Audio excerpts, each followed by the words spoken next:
I'm going to tell you about the 4 steps you need to know about Amazon affiliate niche sites. If you're an experienced niche site person and you know the 4 steps already, but you are having a hard time explaining what you do or what you're interested in to people that don't know anything about affiliate marketing, these are the 4 steps that you can easily explain to your friends, your parents, maybe your spouse who doesn't quite understand the niche site concept. Or if you're brand new to affiliate marketing and the Amazon affiliate ecosystem, this is the video that'll introduce you to the high-level 4 steps. So let's get into the steps right now. What's up? My name's Doug Cunnington from Niche Site Project. I talk about Amazon affiliate marketing, internet marketing in general, and project management. So have a look at some of the videos, and if you like what you see, please consider subscribing. So I'm going to talk about the 4 steps. These are high-level steps to create an Amazon affiliate niche site. This will sort of apply to other niche site ideas, but I focus on Amazon affiliate marketing. So we'll go over the steps at a high level, and then I'll go a little bit deeper into each one. And in fact, there's a few playlists that I have. I'll link them up in the description below so you can go deeper on each one of the 4 major phases. So quick note, I'm a project manager by trade. I did software project management. I'm a PMP, that's a project management professional. And I did that for about 10 years or so before I got laid off. So when I mention these phases, it's very much in a framework of project management. Now, I don't go too deep into the lingo and the corporate jargon of project management, but just keep in mind, this is a well thought out process, and I'm just dividing it up into sort of the major areas so you can have a better idea on what to focus on in certain phases. So number 1, you have to pick a niche. Number 2, you have to set up the site. So this is sort of infrastructure type stuff. Number 3, you'll be posting and publishing content on a website. And the 4th step is to get traffic and promote your site. Now let's dive into each one of the steps a little bit more deeply. So first off, you do need to pick a niche. There's a few things that you do have to focus on in picking a niche. It's one of the most important things. It's sort of the foundation of your site. So if you pick the wrong niche, you're sort of cursed to not be successful. Even if you do everything after that right, if you have the wrong niche, you're in trouble. So the first thing you have to think about with the niche is, are people searching for it? So basically, we're getting traffic. We're aiming to get traffic from Google, free organic search traffic from Google. So that means people need to be searching for it on Google, and you want them to sort of be in the buyer's mindset. And you need to make sure enough people are searching for it. Now that brings us to keyword research. Now that's a whole topic for a whole other day, but there are tools out there like Keyword CAG, Longtail Pro. I think there's something called Keyword Revealer. There's other tools out there, and most of these, if not all, are paid tools. However, most of the time I do find it only necessary to pay for the tools for like a month or 2. You could do a lot of keyword research in a month or 2, and that's kind of all you need for like 6 or 12 months. The point is, you do have to use a tool to find out how many times people are searching for those terms on average per month. So there's a whole theory behind how many searches you want to go for, but I kind of like a blend of terms where people are not searching too often, like say under 500 times a month or 1,000 times a month, and then sort of, target some higher volume search terms like people are searching for 2,000 or 5,000 or 8,000 times. But the thing is, the more times people search for a term, the more valuable they are. And that means there's more competition. So if there's more value, if there's more money behind a certain set of keywords, that means you're going to have more competition. It may take longer to rank for these terms and just be a little more difficult because people are making money on it. And that means they're reinvesting into sites that are already established. The other thing to add about keyword research is you can take an approach that is basically the supply and demand of keywords. This is called the keyword golden ratio. It's a concept that I developed with information from others. So I didn't make up the each of the pieces, but the keyword golden ratio is something that, I developed over time. I tested it, I refined it, I asked other people to test it, and it's something that does work. If you just, do some searches, check out the videos on the keyword golden ratio, you'll find not only is it a simple concept, but it does work. People are having great success with it. The other part of picking a niche is your interest level. Now, I'm not going to say you have to be passionate about it, or you could find some obscure tiny thing that you're obsessed with and just make a lot of money from that just because you're passionate about it. There does need to be a balance of, what people are searching for. That is quite important, one of the most important things. But it is good if you have a light amount of interest, if you're kind of interested in the topic or keyword or set of products. That's really good. For example, I love beer. I'm a home brewer, I brew beer at home, and I'm just into beer. I like it. Does that mean I should create some sort of beer brewing blog or something like that?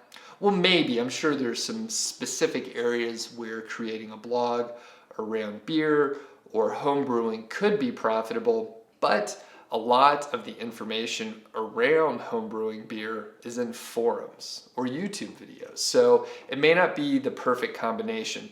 The point is, it's good to have a little bit of interest, but you don't necessarily have to be passionate about it. A word of caution would be, you don't want to necessarily target your passion, go hard, and not pay attention to the keyword research. There must be a balance. Once you pick your niche, you're ready to set up the site. And this is phase 2. So again, this is sort of the infrastructure of your site. So you need to set up hosting.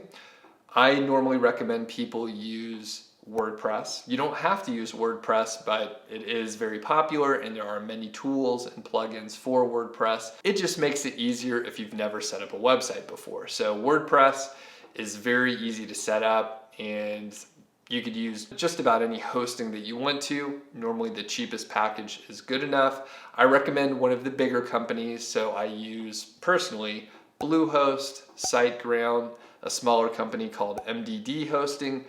Other people use HostGator, and there are dozens and dozens of other hosting companies. But for your first site, I would recommend just use one of the larger companies. You're probably going to be paying about, roughly $3 to $7 per month. And like most things, you get what you pay for. So if you find a company where you can get hosting for $1 a month or $2 a month, it's probably not going to be the best service. You're going to have, uptime issues, and most likely they are just a reseller from one of these other companies. So perhaps they've purchased a server package and they're just reselling it and, marking it up, and you're sharing a server with a bunch of other people. So if it's too cheap, I'd stay away from it. Work with big companies. Other considerations around your infrastructure and setting up the site would be a theme. So, I'm going to assume WordPress. So we'll just assume WordPress, but this generally applies to other types of content management systems as well. But you'll need a theme, and you can get some free themes. If you are going to use a free theme, I highly recommend using one from the company called Automatic, which is the parent company of WordPress. Because you're using a theme from the parent company, it's going to be secure, it'll be updated well, high quality, it's going to look beautiful. In fact, my very first Amazon affiliate site was created using a free, like the standard default WordPress 2012 theme with a white background, black text, totally clean, totally simple. That was my first site, and it did very well. So you don't necessarily need something fancy, and I'm personally a minimalist. I try to apply that to most areas of my life, not all, but most. And basically, the more options, the more choices you have in a theme, the more complicated it is, the more decisions you're going to have to make. And it turns out, if you just use something simple, you're much better off. Now, there are some themes that are oriented towards Amazon affiliate sites, and those could be a good choice. A couple of those, of which I'm an affiliate for, are the Ultimate Azon theme and Azon Authority. So those are great themes. They look nice right out of the box, and they integrate directly with the Amazon API, which is a nice thing to have. A couple other things that you have to think about with the site are your domain name. So the domain name is important, but you shouldn't spend too much time trying to figure out your domain name. You want it to be clear so people understand what the site's about. You don't want to be too clever. You don't want to have dashes or too many numbers. Like if you put a number in your domain name, then you're going to have to think about, are they going to type it in right? Will they put in the numeral, or are they going to write out the number? So I would avoid numbers most of the time and just keep it simple. So most of the time I recommend you make it a brandable type name, so you're not like painted in a corner. You don't want to have a site like Best Ballpoint Pen 2018. You can't really go anywhere from there. So make it more general, like, the best office supplies for your home office.com, something like that, right? It's a little more general. You could add a lot more products into it. And last thing to note, when you are using WordPress or one of the other content management systems, you do have the ability to put in plugins, which is great. Plugins can do almost everything. However, the word of caution is there are so many plugins that you may be tempted to just put plugins in for anything that you could think of. There's probably a plugin for almost anything you could think of anyway. The problem is plugins will slow down your site. It's just a thing that happens when you load more things onto your site. It'll just get slower and slower. So I usually try to keep the plugins to a minimum. Again, I try to minimize, extra stuff as much as possible. So if you don't necessarily have to have the plugin in there, don't install it. So there are a few plugins that are helpful, things that help you reduce comment spam, things that keep your site secure, backing up your site, those sort of things, good, do those. There's no substitute for those, right? You have to do that kind of thing to keep your site secure and reduce spam, right? Those are a no-brainer. But if you want to, say, add tables, or you want to have just some special kind of widget to do a special kind of thing, it turns out you probably don't need those things, and I would encourage you to, reduce as much as you can. Once you have your site set up, you need to publish content. My kind of sites have reviews of products, and you may be thinking, do I have to buy all the products to review them?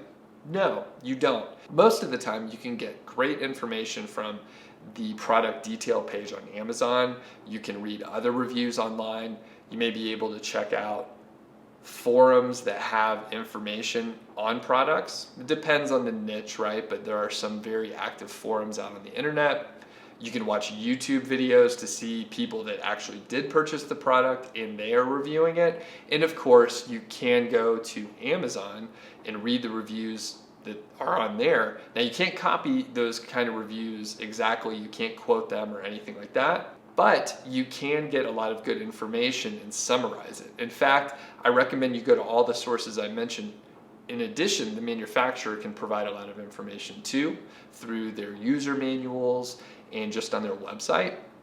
So if you compile all that information and curate it, and you summarize the information you can gather from all the sources that are available to you, you end up with a pretty good amount of information that you can write a review about. Now, a lot of people worry about how much content they should launch their site with. I say start small. And this is a project management idea and framework that I brought over to the internet marketing area, because here's some of the advice you will often see. Launch your site with 100 pieces of content or 200 pieces of content. You want to make a big site. That is bad advice, especially for a beginner, because if you try to publish that much content, you're going to get overwhelmed, and most likely you're going to quit before you get close to accomplishing it. In fact, even if you had unlimited resources, aka money, probably would have a hard time publishing 100 pieces of content if it's your first time starting a site. You won't know exactly what to put in the content. You may not be skilled in hiring freelance writers. You may not know how to, set up systems so you could publish a lot of content in a, small amount of time. Those are skills that you can develop, but the point is, if you try and launch a site with too much content, you're gonna get in trouble. So what do I recommend? You should launch a site with just 10 pieces of content. 5 pieces of that content should be sort of informational, how-to content, something that will be helpful for the visitors. The other 5 pieces of content will be around product reviews. Now, the how-to content, the informational stuff, is not necessarily going to be money-making content. You can put affiliate links in the how-to content, but it's not there to convert visitors into buyers. Now, the affiliate review content, the other 5 pieces, that is directly related to converting a visitor into a buyer. The goal is to have that person read the review, understand the choice that they're about to make, they head over to Amazon and then make the purchase. That's the best way to launch a site. One of the huge benefits is 10 pieces of content is totally doable. So let's say you have to write it yourself because you're just getting started and your budget's small. Now that's what I did. I wrote basically all the content on my very first site. Nowadays I don't write reviews too often because, well, it's not the most fun thing to do in the world. So I usually hire a writer and I can provide them with a template and other information that helps them write it, and then I can just edit it. It's a little bit faster to edit than to write from scratch, at least for me. So the point is, 10 pieces of content is doable if you have to write it yourself, or you probably can put together a budget. It's probably going to cost between $100 to $200, give or take, to hire a few writers to write 10 articles. So it's a decent chunk of money, but depending on where you're starting, you should be able to pull together that amount of money. Now, the other part is 10 posts is quite manageable. So not only can you put together the budget, but you could probably hire a couple writers to work with you for a few weeks and you could end up with 10 pieces of content. You can see the finish line with 10 articles, right? If you're thinking of 100, 150 articles, that's gonna take you like 6 months and it's overwhelming. So start small, start with 10, and that's plenty to launch with, and then you can move on to step 4. Step 4 is getting traffic and promoting your site. This is one of the more complicated things that you're gonna have to work on. The easiest way, and the first thing you should do, is to tell your family and friends. So, let them know. Go on Facebook, go on Instagram, wherever you sort of communicate with your friends, email, maybe you send them a letter in the mail. I have no idea. However you get in touch with them, let them know you're launching a site, have them go check it out.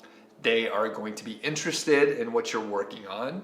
They like you and they want to help you out. So have them check out the site. You may not necessarily, want to ask them for tips because, they may not know what they're talking about. Keep that in mind.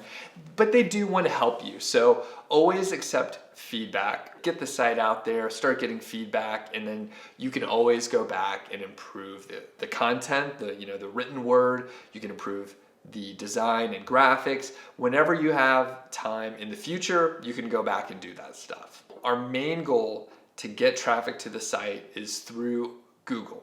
You want someone to search for a term in Google. They'll see the results. Hopefully your website will be one of those results. They'll click on it, head to your website, and they see, they read the information on the site. They get a better idea about the product that they want, and then they click your affiliate link over to Amazon and they make a purchase. If you're lucky, they buy a few things. I know when I buy something on Amazon, I almost always check with my wife to see if she wants to put something in the order, and we usually order 3 or 4 things whenever we attempt to order just one. So hopefully that sort of thing is going to happen for you, and that's the ultimate, right? That's the way you can get huge amounts of traffic to your site, and basically you'll be able to scale in that way if you can get a few more keywords that you're ranking a little bit higher for. Over time, you're able to get tons of traffic to your site. The main task in getting your site to rank better is link building.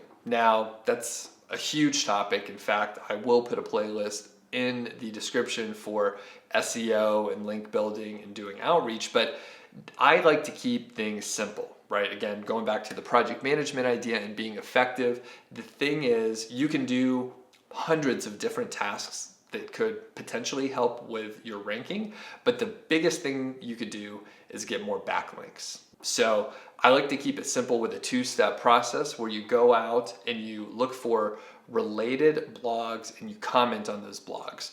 Two things happens when you do that. So the first thing that happens is you probably will get a link to your main domain. Most of the time when you comment on a blog, you type in your name in the name field, and then for your website, you put in the URL for your main domain. Don't try and be cute. Don't try and get a link directly to your post. Just put in your main domain name, okay?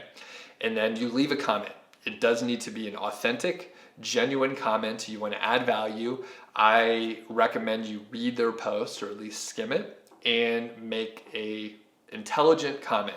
It's great to ask a question. It's great to provide a compliment in there. It's great to interact with some of the other readers and commenters on that blog.